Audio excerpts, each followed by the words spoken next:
Animal Farm, Chapter 8. A few days later, when the terror caused by the executions had died down, some of the animals remembered, or thought they remembered, that the sixth commandment decreed, "No animal shall kill any other animal." And though no one cared to mention it in the hearing of the pigs or the dogs, it was felt that the killings which had taken place did not square with this. Clover asked Benjamin to read her the sixth commandment, and when Benjamin, as usual, said that he refused to meddle in such matters, she fetched Muriel. Muriel read the commandment for her. It ran, "No animal shall kill any other animal without cause." Somehow or other, the last two words had slipped out of the animal's memory. But they saw now that the commandment had not been violated, for clearly there was good reason for killing the traitors who had leagued themselves with Snowball. Throughout the year, the animals worked even harder than they had worked in the previous year. To rebuild the windmill, with walls twice as thick as before, and to finish it by the appointed date, together with the regular work of the farm, was a tremendous labor. There were times when it seemed to the animals that they worked longer hours and fed no better than they had done in Jones's day. On Sunday mornings, Squealer, holding down a long strip of paper with his trotter, would read out to them lists of figures proving that the production of every class of foodstuff had increased by 200%, 300%, or 500%, as the case might be. The animals saw no reason to disbelieve him, especially as they could no longer remember very clearly what conditions had been like before the rebellion. All the same, there were days when they felt that they would sooner have had less figures and more food. All orders were now issued through Squealer or one of the other pigs.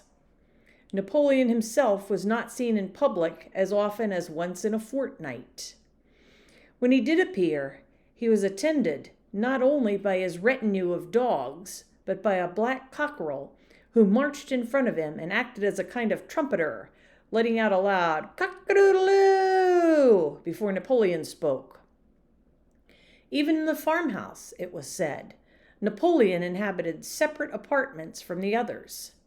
He took his meals alone, with two dogs to wait upon him, and always ate from the Crown Derby dinner service, which had been in the glass cupboard in the drawing room.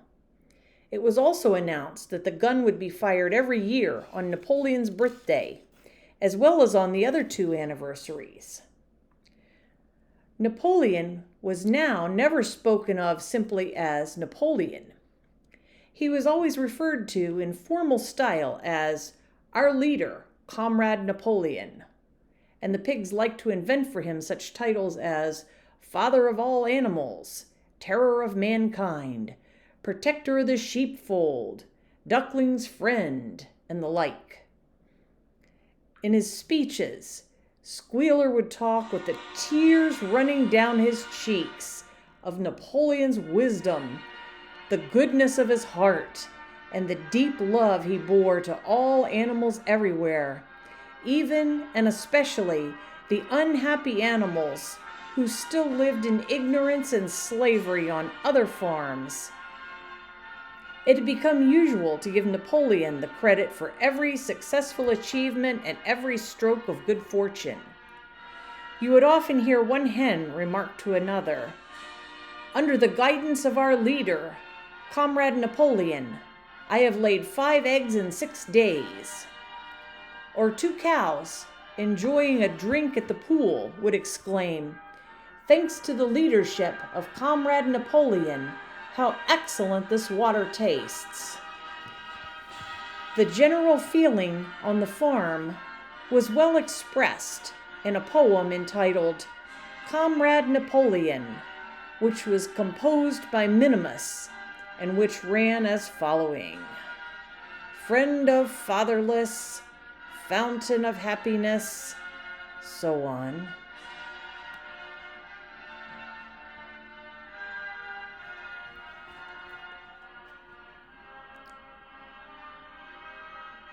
Napoleon approved of this poem and caused it to be inscribed on the wall of the big barn as the opposite end from the 7 Commandments. It was surmounted by a portrait of Napoleon in profile, executed by Squealer in white paint. Meanwhile, through the agency of Whymper, Napoleon was engaged in complicated negotiations with Frederick and Pilkington. The pile of timber was still unsold. Of the two, Frederick was the more anxious to get hold of it, but he would not offer a reasonable price. At the same time, there were renewed rumors that Frederick and his men were plotting to attack Animal Farm and to destroy the windmill, the building of which had aroused furious jealousy in him. Snowball was known to be still skulking on Pinchfield Farm. In the middle of the summer, the animals were alarmed to hear that 3 hens had come forward and confessed that, inspired by Snowball, they had entered into a plot to murder Napoleon. They were executed immediately, and fresh precautions for Napoleon's safety were taken.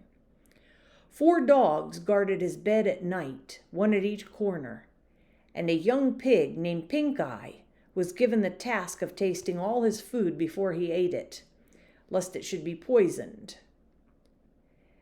At about the same time, it was given out that Napoleon had arranged to sell the pile of timber to Mr. Pilkington. He was also going to enter into a regular agreement for the exchange of certain products between Animal Farm and Foxwood. The relations between Napoleon and Pilkington, though they were only conducted through Whymper, were now almost friendly. The animals distrusted Pilkington as a human being, but greatly preferred him to Frederick, whom they both feared and hated. As the summer wore on and the windmill neared completion, rumors of an impending treacherous attack grew stronger and stronger. Frederick, it was said, intended to bring against them 20 men, all armed with guns, and he had already bribed the magistrates and police, so that if he could once get hold of the title deeds of Animal Farm, they would ask no questions. Moreover, terrible stories were leaking out from Pinchfield about the cruelties that Frederick practiced upon his animals. He had flogged an old horse to death. He starved his cows. He had killed a dog by throwing it into the furnace. He amused himself in the evenings by making cocks fight with splinters of razor blade tied to their spurs. The animals' blood boiled with rage when they heard of these things being done to their comrades, and sometimes they clamored to be allowed to go out in a body and attack Pinchfield Farm, drive out the humans, and set the animals free. But Squealer counseled them to avoid rash actions and trust in Comrade Napoleon's strategy. Nevertheless, feeling against Frederick continued to run high. One Sunday morning, Napoleon appeared in the barn and explained that he had never, at any time, contemplated selling the pile of timber to Frederick. He considered it beneath his dignity, he said, to have dealings with scoundrels of that description. The pigeons, who were still sent out to spread tidings of the rebellion, were forbidden to set foot anywhere on Foxwood, and were also ordered to drop their former slogan of "Death to Humanity" in favor of "Death to Frederick." In the late summer, yet another of Snowball's machinations was laid bare. The wheat crop was full of weeds, and it was discovered that on one of his nocturnal visits, Snowball had mixed weed seeds with the seed corn.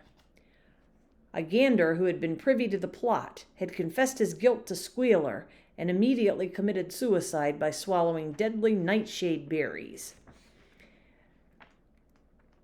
The animals now also learned that Snowball had never, as many of them had believed hitherto, received the order of Animal Hero First Class.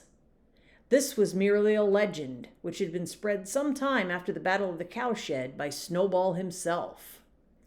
So far from being decorated, he had been censured for showing cowardice in the battle. Once again, some of the animals heard this with a certain bewilderment, but Squealer was soon able to convince them that their memories had been at fault. In the autumn, by a tremendous, exhausting effort, for the harvest had to be gathered at almost the same time, the windmill was finished. The machinery had still to be installed, and Whymper was negotiating the purchase of it, but the structure was completed. In the teeth of every difficulty, in spite of inexperience, of primitive implements, of bad luck, and of Snowball's treachery, the work had been finished punctually to the very day. Tired out, but proud, the animals walked round and round their masterpiece, which appeared even more beautiful in their eyes than when it had been built the first time.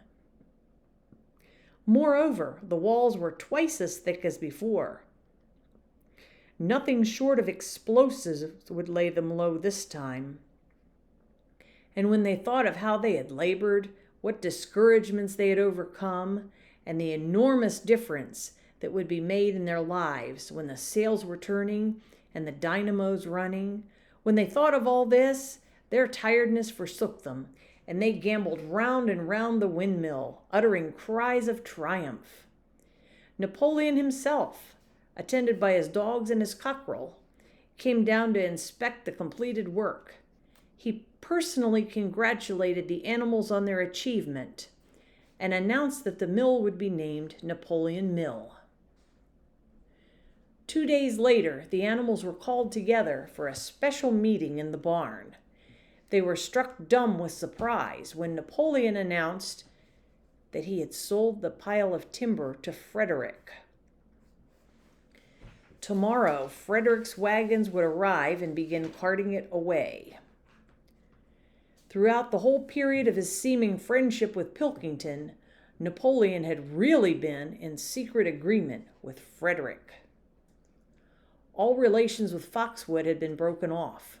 Insulting messages had been sent to Pilkington. The pigeons had been told to avoid Pinchfield Farm and to alter their slogan from "Death to Frederick" to "Death to Pilkington."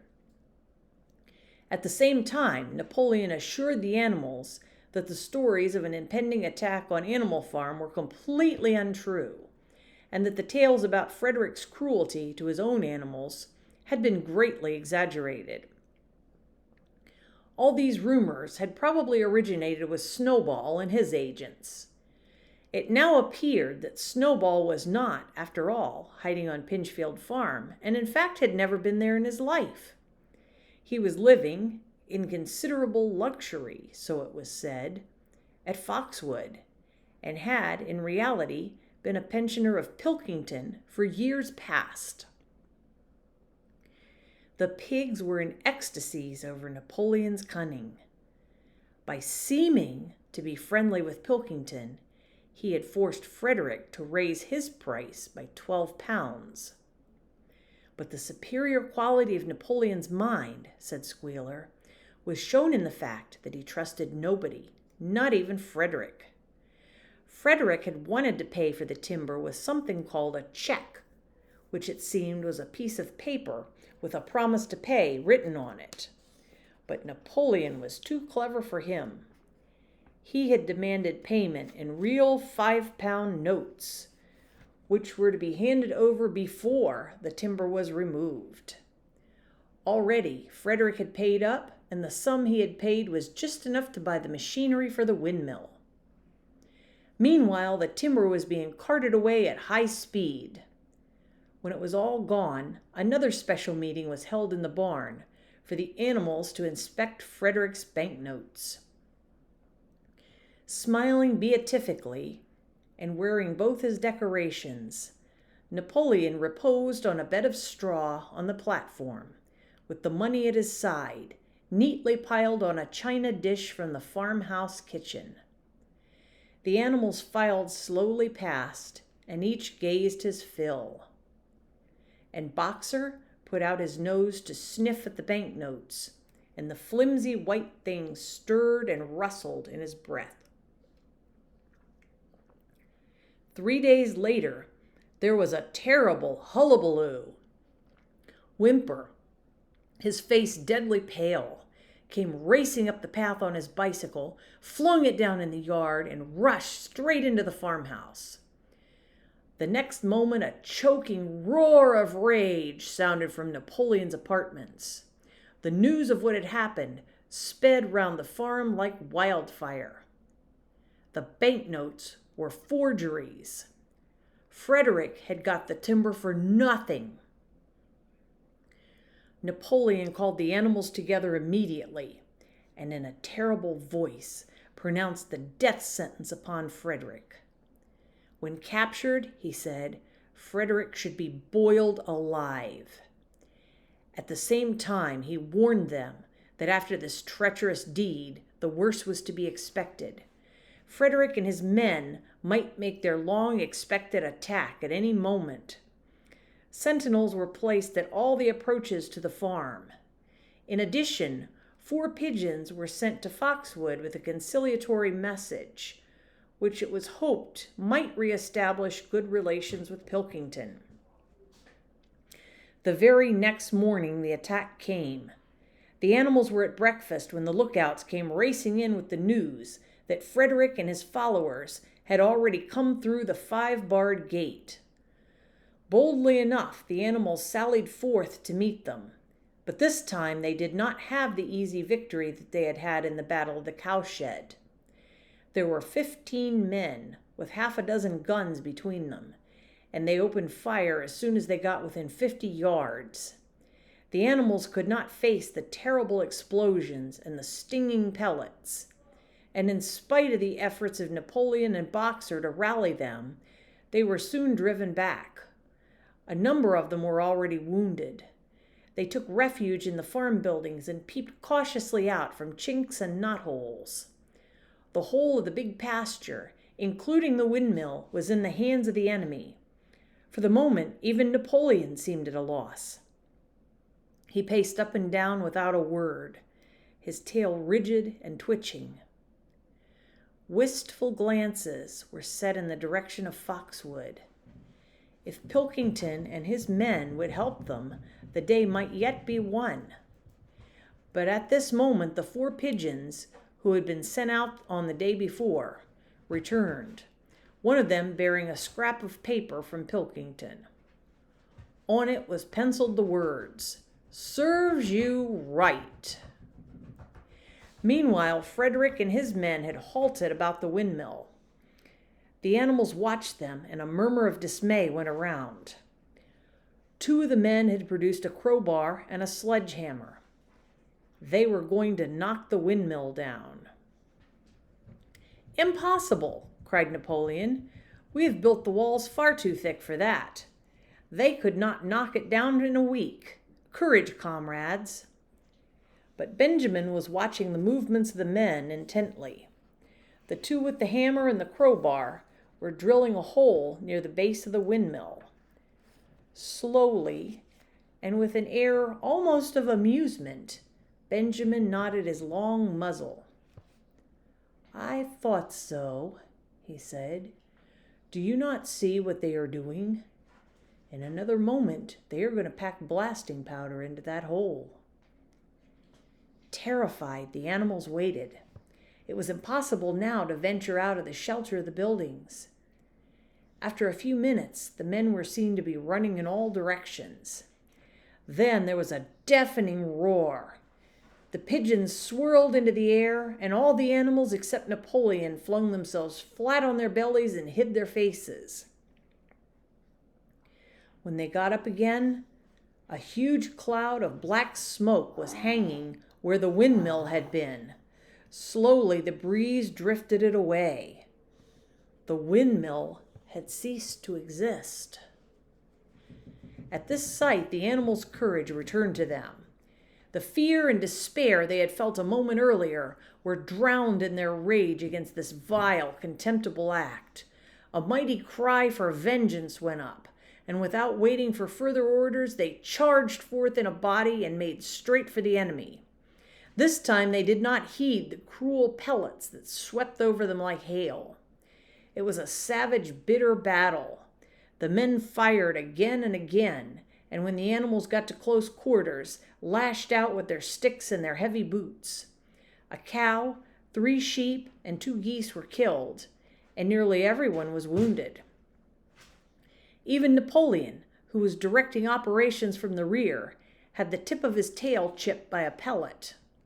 But the men did not go unscathed either. 3 of them had their heads broken by blows from Boxer's hoofs. Another was gored in the belly by a cow's horn. Another had his trousers nearly torn off by Jessie and Bluebell. And when the 9 dogs of Napoleon's own bodyguard, whom he had instructed to make a detour under cover of the hedge, suddenly appeared on the men's flank, baying ferociously, panic overtook them. They saw that they were in danger of being surrounded. Frederick shouted to his men to get out while the going was good, and the next moment the cowardly enemy was running for dear life. The animals chased them right down to the bottom of the field and got in some last kicks at them as they forced their way through the thorn hedge. They had won, but they were weary and bleeding. Slowly, they began to limp back towards the farm.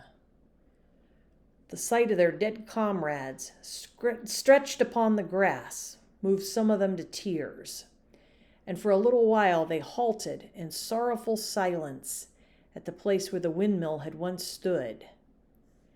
Yes, it was gone. Almost the last trace of their labor was gone. Even the foundations were partially destroyed. And in rebuilding it, they could not this time, as before, make use of the fallen stones.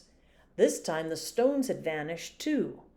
The force of the explosion had flung them to distances of hundreds of yards. It was as though the windmill had never been. As they approached the farm, Squealer, who had unaccountably been absent during the fighting, came skipping towards them, whisking his tail and beaming with satisfaction. And the animals heard, from the direction of the farm buildings, the solemn booming of a gun. "What is that gun firing for?" said Boxer. "To celebrate our victory," cried Squealer. "What victory?" said Boxer. His knees were bleeding. He had lost a shoe and split his hoof, and a dozen pellets had lodged themselves in his hind leg. "What victory, comrades? Have we not driven the enemy off our soil, the sacred soil of Animal Farm?" "But they have destroyed the windmill, and we had worked on it for 2 years. What matter? We will build another windmill. We will build 6 windmills if we feel like it. You do not appreciate, comrade, the mighty thing that we have done.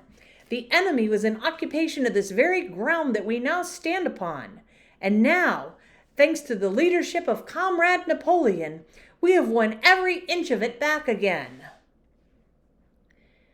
"Then we have won back what we had before," said Boxer. "That is our victory," said Squealer. They limped into the yard. The pellets under the skin of Boxer's legs smarted painfully. He saw ahead of him the heavy labor of rebuilding the windmill from the foundations, and already in imagination he braced himself for the task.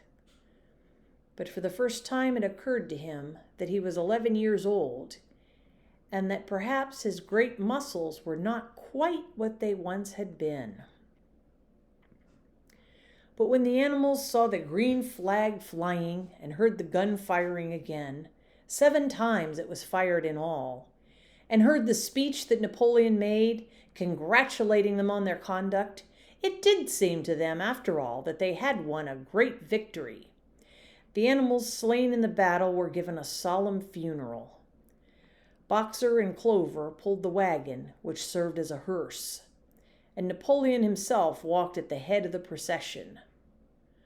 2 whole days were given over to celebrations.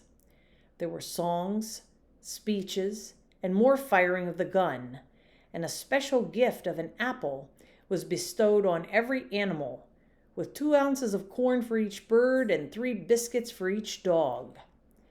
It was announced that the battle would be called the Battle of the Windmill, and that Napoleon had created a new decoration, the Order of the Green Banner, which he had conferred upon himself. In the general rejoicings, the unfortunate affair of the banknotes was forgotten. It was a few days later than this that the pigs came upon a case of whiskey in the cellars of the farmhouse. It had been overlooked at the time when the house was first occupied. That night there came from the farmhouse the sound of loud singing, in which, to everyone's surprise, the strains of Beasts of England were mixed up.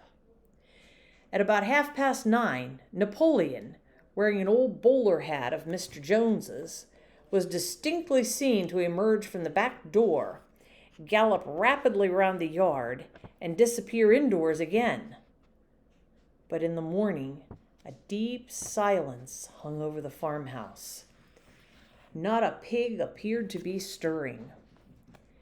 It was nearly 9 o'clock when Squealer made his appearance, walking slowly and dejectedly, his eyes dull, his tail hanging limply behind him, and with every appearance of being seriously ill. He called the animals together and told them that he had a terrible piece of news to impart. Comrade Napoleon was dying. A cry of lamentation went up. Straw was laid down outside the doors of the farmhouse, and the animals walked on tiptoe. With tears in their eyes, they asked one another what they should do if their leader were taken away from them. A rumor went around that Snowball had after all contrived to introduce poison into Napoleon's food. At 11 o'clock, Squealer came out to make another announcement. As his last act upon earth, Comrade Napoleon had pronounced a solemn decree. The drinking of alcohol was to be punished by death. By the evening, however, Napoleon appeared to be somewhat better, and the following morning Squealer was able to tell them that he was well on the way to recovery. By the evening of that day, Napoleon was back at work, and on the next day it was learned that he had instructed Whymper to purchase in Willingdon some booklets on brewing and distilling. A week later, Napoleon gave orders that the small paddock beyond the orchard, which it had been previously intended to set aside as a gazing ground for animals who were past work, was to be plowed up. It was given out that the pasture was exhausted and needed reseeding, but it soon became known that Napoleon intended to sow it with barley. About this time there occurred a strange incident which hardly anyone was able to understand. One night at about 12 o'clock, there was a loud crash in the yard, and the animals rushed out of their stalls. It was a moonlit night. At the foot of the end wall of the big barn, where the 7 commandments were written, there lay a ladder broken in 2 pieces. Squealer, temporarily stunned, was sprawling beside it, and near at hand there lay a lantern, a paintbrush, and an overturned pot of white paint. The dogs immediately made a ring around Squealer and escorted him back to the farmhouse as soon as he was able to walk. None of the animals could form any idea as to what this meant, except old Benjamin, who nodded his muzzle with a knowing air and seemed to understand, but would say nothing. But a few days later, Muriel, reading over the 7 commandments to herself, noticed that there was yet another of them which the animals had remembered wrong. They had thought the 5th commandment was, "No animal shall drink alcohol." But there were 2 words they had forgotten. Actually, the commandment read, "No animal shall drink alcohol to excess."